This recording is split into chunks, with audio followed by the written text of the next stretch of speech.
Assalamu alaikum. Today we are discussing very tragic and concerning incident that took place in Kolkata at 9th August 2024 जहां doctor Momita एक दर्दनाक हालात में पाई गई। ये एक दिल दहला देने वाला वाक़या है, तो इस मौजू पर बात करते हुए बड़ी हम एहतराम और हमदर्दी का मुजाहिरा करेंगे। डॉक्टर मोमिता जो कि कोलकाता के हॉस्पिटल में काम करती थी, नहायत खौफनाक हालात में पाई गई। इस वाक़ये ने पूरी कम्युनिटी को हिला कर रख दिया है। आखिर उस डॉक्टर के साथ क्या हुआ, क्या बना और वो इस तरह मुर्दा हालात में जो पाई गई, उसके पीछे का रीज़न क्या है, तो जो हमें इंफॉर्मेशन मिली है उसके हवाले से मैं आपको थोड़ा बहुत गाइड करती चलूँगी। जी 9 बजे का टाइम था। कोलकाता के हॉस्पिटल से फ़ोन आया उसके वालिद साहब को कि आपकी बेटी की तबीयत ख़राब है, आप जल्दी से हॉस्पिटल आ जाएं। उसके अब्बू जो कि हैरान हुए इस बात पर, क्योंकि अभी रात ही तो उनकी बात हुई थी, तो उनकी बेटी बिल्कुल ठीक थी, तो ऐसा रात में क्या हो गया जो उनकी बेटी की तबीयत इतनी ख़राब हो गई। तो उनके वालिद ने दोबारा कॉल की हॉस्पिटल में पूछने के लिए कि आखिर उनकी बेटी को क्या हुआ है। तो आगे से जो फ़ोन लाइन पे जवाब मिला उनको, वो सुनकर वो बहुत ज़्यादा शॉक हो गए। उनको बताया गया कि उनकी बेटी अब इस दुनिया में नहीं रही है।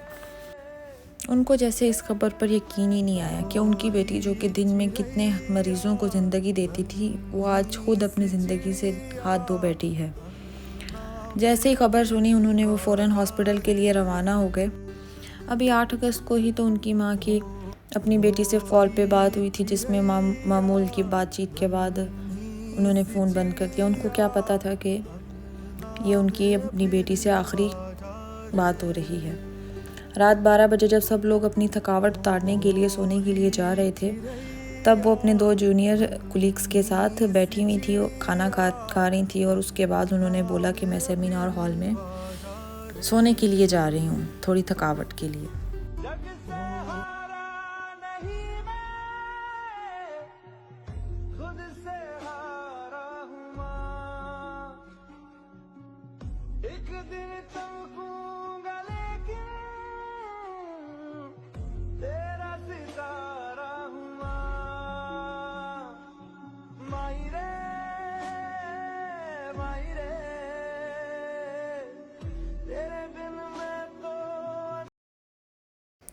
जैसे ही ये न्यूज़ हॉस्पिटल से बाहर निकली, सोशल मीडिया में फैल गई और पूरी सिटी में गुस्से की लहर दौड़ आई। डॉक्टर और नर्सेज ने धरना शुरू कर दिया। उनकी बस एक ही डिमांड थी कि उनको इंसाफ चाहिए, उनको डॉक्टर मोमिता के लिए इंसाफ चाहिए। असल हक़ाइक़ तो पोस्टमार्टम की रिपोर्ट के बाद सामने आए, जो कि दिल दहला देने वाले थे। और जिस बेरहमी के साथ उनको मारा गया है, इसमें किसी एक आदमी की शमूलियत नहीं शामिल, ये पूरे गैंग का काम है। आखिर वो लोग कौन है, वो अभी तक क्यों नहीं पकड़े गए? इस सारे इंसिडेंट के बाद एक शख्स जो कि संजय रॉय नाम का आदमी है, वो सामने आया है, जो कि हॉस्पिटल में अक्सर आता रहता था। संजय रॉय नामी की अगर पास्ट के बारे में बात की जाए तो वो भी कोई ख़ास अच्छा नहीं था। उसने कई सारी गलतियां की हुई थी अपने पास्ट में। क्या ये संजय रॉय नामी शख्स ने इस सारे वाक़े के पीछे वो शामिल है? लेकिन नहीं, वो एक आदमी का काम नहीं है। क्या इस संजय रॉय नामी शख्स को आगे ला के पीछे बाकी लोगों को छुपाया जा रहा है? अभी इस चीज़ का भी कोई पता नहीं चला है कि ये एक आदमी का काम लगता ही नहीं है, क्योंकि पोस्टमार्टम की रिपोर्ट में जो कि डॉक्टर के जिस्म में से हमें सीमन मिला गया है, वो 150 ग्राम मिला गया है, जबकि एक आदमी वन टाइम में ओनली 15 ग्राम सीमन प्रोड्यूस करता है। तो ये इस बात से साबित होता है कि ये किसी एक आदमी का काम नहीं है, इसके पीछे एक पूरी गैंग शामिल है। और बाकी के लोग किधर हैं, वो अभी तक क्यों नहीं पकड़े गए, और वो कहाँ है? क्या सिर्फ संजय रॉय नामी शख्स को आगे रख के बाकी को बचाया जा रहा है? हमें सिर्फ डॉक्टर मोमिता के लिए इंसाफ चाहिए। हमें चाहिए जल्द से जल्द उनके गुनाहगारों को पकड़ा जाए, उनको सख्त से सख्त सज़ा दी जाए, ताकि इस तरह के घिनौने वाक़यात और घिनौनी हरकतें दोबारा ना की जाए।